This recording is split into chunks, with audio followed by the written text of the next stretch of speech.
नमस्कार नियाली आमे आपणक स्वर नियाली चित्कार आज नियाली चित्कार टीम पहुँची बिलासुणी निकटस्थ कुंडीमुह ब्रिज निकटरे कारण जानती दीर्घ 20-25 वर्षर अपेक्षा पर आज बिलासुणी कुंडीमुह निवासी गाँ लोक मैंने पाई गोटे पोल जो पोल तैयारी करने को विगत सरकार मानू वर्ष वर्ष वर्ष वर्ष धरी लगी जाइतिला काम आरंभ होइतिला अर्थमंत्री थिबा समय बीजेडीर तुंग नेता पंचानन कानूनगों समय जहाँकर कि से अंचल बहुत ख्याति से चाहिए मनोजोग देते यही कम को कर संपूर्ण किंतु लोक मैंने जगह दे नथिले गोष्ठी कंदल एमती अनेक जिनस नहीं अटकी रही यही काम तांको परे आसिले पुणी थे विधायक प्रमोद मल्लिक माने बीजेडीर पूर्वतन विधायक किंतु तांको समय मध्य सेहीपरि समान दशा हो पार्ला नहीं काम लोक जदिओ जगह देलेनी केतेबेले लोक जगह देले प्रशासन व्यवस्था करि पार्ला नहीं किंतु सबुबेले आलोचना करुथुवा नियाली चित्कार आज आम मान्यवर विधायक लोकमानंकर नेता श्रीयुक्त छवि मल्लिक को प्रशंसा करुची आज आमर नियाली चित्कार टीम आमर मान्यवर बीजेपी युव नेता आलोक लेंका को प्रशंसा करुची बापी पंडा महोदय राजेंद्र प्रसाद पंडा को मध्य प्रशंसा करुची नियाली चित्कार टीम हाँ छवि बाबूंकर ही जो टीम टी नियाली अंचल काम करुची और अनेक विकासशील कार्य करुची आमे निश्चिंत भावे से टीम को फॉलो करूँ आ कौन कौन सब उन्नतिमूलक कार्य आगक होची आपण मानकु निश्चिंत देखैबू सभा शेष में पुणी थे मु धन्यवाद देवी आमर मान्यवर विधायक और नियालीवासी तरफ पुणी थे धन्यवाद देवी बीजेपीर राज्य सरकार जे कि एते दिन पर आज आमर बिलासुणी कुंडीमुह निवासी लोक गोटे पोल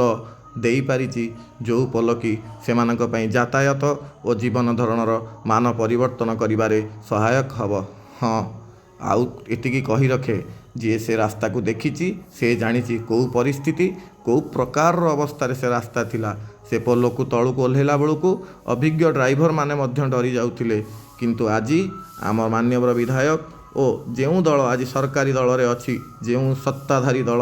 आज से जो कार्य करी देखैछि से अंचल जो विकास करिछि नियाली चित्कार टीम पुणी थे ए प्रकारी उन्नतिमूलक कार्य को आमे सर्वदा प्रशंसा करिबू एवं सहयोग करने को चेष्टा करिबू कारण आमे आपणक स्वर नियाली चित्कार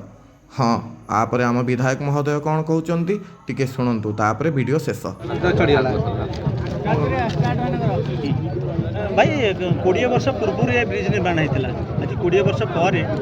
जहाँ बीजेडी पोल निर्माण करते आप्रोच रोड निर्माण करना जहाँकि कोटी कोटी टका पानी पड़ता आज आपण द्वारा गोटे आप्रोच रोड है आउ जोटा कि आज आमर कम लगे कौन कहे मु सर्वप्रथम ग्रामवासी बृंद को धन्यवाद देवी ग्रामवासी माने बालिकुदर समस्ते आज सहयोग आज यहाँ मुझे बहुत धन्यवाद देवी ग्रामवासी को जो माने कि तांकर निजर जमी भी एटी छाड़िले रास्ता तैयारी होगापी आउ धन्यवाद देवी ग्राम्य उन्नयन विभाग को जे से माने आपको 5 कोटी 50 लक्षर एस्टिमेट करी गोटे सुंदर भाव में आप्रोचटा कले जहाँकि रोड आमर बिलासुणी बजार छक पर्यंत गला काम बहुत उन्नत मानर भल काम होइछि तेणु लोक मानकर जो दीर्घ दिन दाबी थिला ताहा आज पूर्ण होइछि आज समस्त मुहरे देखंतु समस्त आज खुशी रे अछंती ये जगार बहुत आगु दुर्घटना भी मध्य होइतिला दुर्घटना रे प्राय मु जेतिक जानि 3 जन जीवन हानि होइछि तेणु ये जगहटा आज कंप्लीट होगला या द्वारा आपंकर नियाली रू एबे वर्तमान आमर जो दीपांचल को आउ जगतसिंहपुर विशेष करके पारादीप पर्यंत कौन असुविधा हम नहीं एटा भविष्य में एपटे रास्ताटा आम सलई ठारू सोपेश्वर मंदिर होकर सिठाल ब्रिज पर्यंत आम रूराल डिपार्टमेंट रू आम पीडब्ल्यूडी को हैंड ओवर कर देछु एटा पीडब्ल्यूडी टेक ओवर कर रोडटा संपूर्ण गोटे भल रोड हम लोकंर यातायात में सुविधा हो बीजेडी करनथिबा काम को आपण ताको अधूरा काम को आपण संपूर्ण करले ना आपण गोटे दायित्व संपन्न कले भावुछन ना निर्वाचन पूर्व मो गोटे प्रतिश्रुति देइथिली जे लोक मानकर दाबी थिला जे आमर गोटे कथा होची ए ब्रिज को संपूर्ण करंतु आमर जीवा आसिया असुविधा होची एमिति भी ଦୀପାଞ୍ଚଳର କିଛି ପଞ୍ଚାୟତର ଲୋକ ବି କହୁଥିଲେ ଆମ ନିଆଳିକୁ ଯିବା ପାଇଁ ବହୁତ ଅସୁବିଧା ହେଉଛି, ଆକୁ ସମ୍ପୂର୍ଣ୍ଣ କରାଯାଉ। ଏଠି ବିଭିନ୍ନ ଟାଇମ୍ରେ ଦୁର୍ଘଟଣା ହେଉଛି, ଗାଡ଼ି ବ୍ରିଜ୍ ଉପରକୁ ଉଠି ପାରୁନି, ବହୁତ ପ୍ରକାର ଦାବି ଥିଲା। ସେ ଦାବିକୁ ନେଇକରି ମୁଁ ଗୋଟେ ନିର୍ବାଚନ ପୂର୍ବରୁ ପ୍ରତିଶ୍ରୁତି ଦେଇଥିଲି ଯେ ମୁଁ ଜିତିଲା ପରେ ନିଶ୍ଚିତ ଭାବରେ ଏଇଟାକୁ ଆଗ କାମ କରିବି। ଆଉ ପ୍ରକୃତରେ ମୁଁ ଆଜି ବହୁତ ଖୁସି ଯେ ମୋର ନିର୍ବାଚନ ପରେ ମୋର ପ୍ରଥମ ପ୍ରତିଶ୍ରୁତି କାମ ଏଇଟା ଆଜି ପୂରଣ ହୋଇଛି।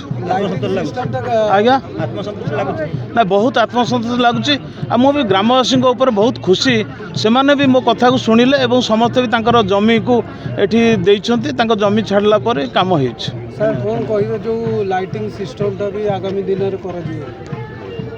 ନା, ଏ ବ୍ରିଜ୍ଟା କମ୍ପ୍ଲିଟ୍ ବର୍ତ୍ତମାନ ହେଲା, ମୁଁ କଥାବାର୍ତ୍ତା କରୁଛି ୟାକୁ ଲାଇଟିଂ କରିବା ପାଇଁ। ତ ସେଠି ଗଭର୍ଣ୍ଣମେଣ୍ଟର ବି ଆପ୍ରୁଭାଲ୍ ଅଛି। ଅଲରେଡ଼ି ଆମେ ଓରିଡ଼ାକୁ ଦେଇଦେଇଛୁ, ଏଠି ସୋଲାର ଲାଇଟ୍ ଲାଗିବ। ଓରିଡ଼ା ସାଂସନ୍ କଲା ପରେ ଏଇଟା ହେବ।